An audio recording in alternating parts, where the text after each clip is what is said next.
तो यहाँ देखो ये क्या हो गया, ये हो गया समकोण त्रिभुज। समकोण त्रिभुज में आदि इसको कितना डिग्री होगा, वो 90 डिग्री। 90 डिग्री होगा तो दो कोणों को मिला के ही 90 डिग्री होना चाहिए। दो कोण में कौन कौन आ जाएगा? अगर इसको हम लेते हैं 45 डिग्री तो ये कितना होगा? 45 डिग्री। क्लियर। इसके अगले त्रिभुज बना लेते हैं, ए बी सी, है ना। ए बी सी यहाँ तो पता है कि 90 डिग्री है। अब 90 डिग्री है तो यहाँ अगर 30 डिग्री होगा, 30 डिग्री तो कितना डिग्री होगा? 60 डिग्री। क्योंकि तीनों मिला के कितना होना चाहिए? 180। 180 के लिए कौन होगा? एक तो फिक्स है कि समकोण त्रिभुज तो 90 डिग्री है, बाकी दो को मिला के कितना हो जाना चाहिए? 90, तब ना होगा 80, 180। तो यहाँ देखो क्या हो गया, 30, तो ये कितना डिग्री हो जाएगा? 60। तो बात घूम फिर के आता है कि त्रिकोणमितीय अनुपात जो हम लोग याद करते थे, वह त्रिकोणमितीय अनुपात में 30 डिग्री का मान, 60 डिग्री का मान, है ना, 90 डिग्री का मान, या 45 आ जाएगा बीच में एगो, तो 45 लिख लेते हैं, 90 डिग्री का मान। लेकिन मुख्य रूप से यह तीन कौन हुआ? 30 डिग्री, 45 डिग्री और 60 डिग्री का यूज होगा। मुख्य रूप से कितने को? 3 का यूज होगा। 30 डिग्री, 45 डिग्री और 60 डिग्री का यूज होगा। उसमें भी ज्यादातर होगा tan। कौन हुआ? tan, है ना। tan 30 degree, tan 45 degree, tan 60 degree. tan का ज्यादा यूज होगा, लेकिन आएगा sin cos, इस सब भी आएगा, लेकिन ज्यादातर जो आपका 10th क्लास 10वां क्लास का है उस इतना आता है, tan ज्यादातर आता है। तो यहाँ ये ध्यान रखना है कि या तो ये 45 हो जाएगा, या तो 30 और 60 हो जाएगा, है ना। या तो ये कितना हो जाएगा? ये हो जाएगा 60, तो ये कितना? 30। एक होती है फिक्स है, समकोण है तो 90 डिग्री, है ना। तो इसके अनुपात से हम लोग आसानी से बना लेंगे। अब इसके अनुपात के लिए हम लोग चैप्टर को हाइट एंड डिस्टेंस, है ना, ऊंचाई और दूरी। तो ऊंचाई और दूरी के लिए उन्नयन कोण और अवनमन कोण ज्ञात करेंगे। पहले उन्नयन कोण किसको कहते हैं, अवनमन कोण किसे कहते हैं, ना। उन्नयन कोण, अवनयन कोण। नयन कोण कितने? 2 होते हैं, उन्नयन कोण और अवनमन कोण। तो उन्नयन कोण, अवनमन कोण को जान लेते हैं। तो कोण हम लोग जान लिए इस प्रकार से।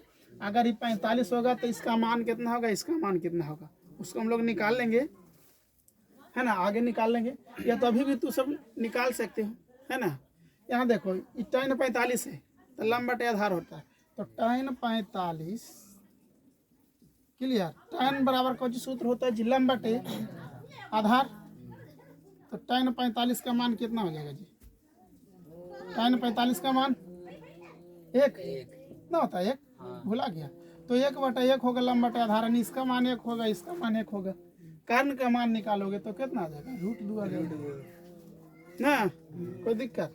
यहाँ देखो tan 30 का मान, तो tan 30 का मान कितना होता है? √3, है ना। tan 30 में कुछ होता है वो tan, अगर यहाँ हम लोग ले लेंगे tan 30, तो tan 30 का मान कुछ होता है? लंब बटे आधार। tan 30 का मान √3, नीचे कुछ ना था 1, 1/√3 होता है। tan 30 का उल्टी हो जाता है, ये तो tan 60 का है, 1/√3।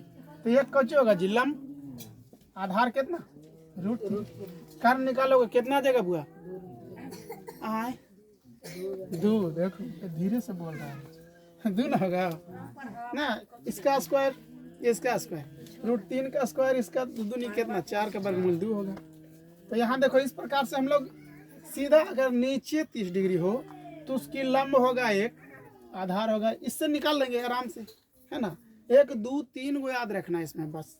तो इससे आसानी से बनाया जा सकता है, मान निकाला जा सकता है ना। अब इसको मिटा लेते हैं। अब चलते हैं उन्नयन कोण और अवनमन कोण। उस मान को याद रखना है, ना याद रखोगे तो उसके लिए वो छोटा सा बनावे पड़ेगा त्रिभुज 3 गो।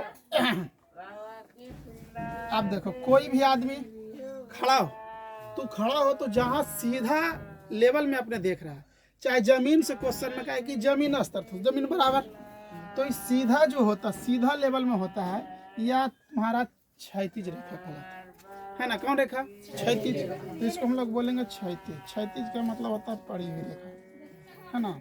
आई खड़ा रेखा होता है उसको कुछ बोलते हैं उदाग्र रेखा, उदाग्र, है ना, उदाग्र रेखा बोलते हैं। तो ये हो गया क्षैतिज। अब कोई आदमी स्ट्रेट लेवल पे खड़ा है और वो देख रहा है ऊपर की ओर, मान लिया जाए यहाँ आदमी खड़ा है और ये देख रहा है ऊपर दीवार को या कोई छत पर आदमी उसको वहाँ का रहा है और देख रहा है चौंचा, किसको देख रहा है जी? ऊपर या छत पर वाला। तो ये देखेगा यहाँ तो ये क्या हो जाएगा, ये तिरछी रहेगी। तो इसी को हम लोग कर्ण बनाएंगे, है ना। तो यहाँ अगर कोई आदमी खड़ा है और ऊपर की ओर देख रहा है तो नीचे जो कोण बनता है इसको हम लोग बोलते हैं, इस कोण को क्या बोलते हैं? उन्नयन कोण। उन्नयन कोण बोलते हैं। कुछ बोलते हैं उन्नयन कोण। छोटा लगता है। अच्छा, आदि कोई आदमी छत पर है, नीचे से ऊपर देखे तो कौन कौन? उन्नयन कोण बनेगा। नीचे बनेगा तो उन्नयन कोण बनेगा। अगर कोई आदमी छत पर है, छत पर से नीचे हुला कर, छत वाला के लिए सीधा डायरेक्शन क्या हो जाएगा? ई। सीधा ऐसे ना होगा, सीधे छत पर सीधा मिलाओगे तो यह होगा। अयज्जा से कोई नीचे हुलक के देख रहा तो जब भी देखेगा छतवा पर से तो जड़िया के ना देख सकता नीचे, है ना। छत पर से देखेगा तो नीचे जड़ी ना तिरछा झलकती, तिरछा सीधा ना जाओ।